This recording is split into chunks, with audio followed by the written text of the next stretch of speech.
You're driving, it's dark, then, out of nowhere, you've hit something. What now? It can be easy to panic when you've hit an animal on the road, but knowing what to do in the next 60 seconds, that could save an animal's life. The first step, avoid jumping out of the car. Pull over safely and switch your hazard lights on. Remember, your safety comes first. Now the tough part, checking on the animal. And here's where people often get it wrong. If the animal's still alive and it's safe to do so, approach slowly but don't touch it barehanded. Use a towel or box. And if it's a kangaroo, koala, or snake, do not try to handle it. Call wires or a local wildlife rescue.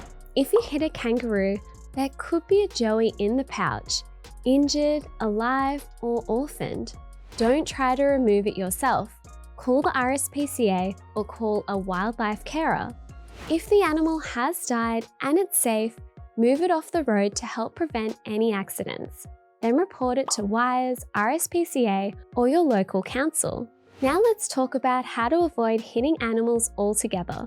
Wildlife is most active at dawn and dusk, so slow down and be extra alert at those times. Use your high beams when you can and scan the road ahead. So, a quick recap.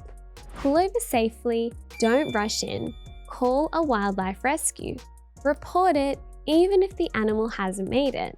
Knowing these steps could help save a life. For more straightforward explainers like this, hit subscribe.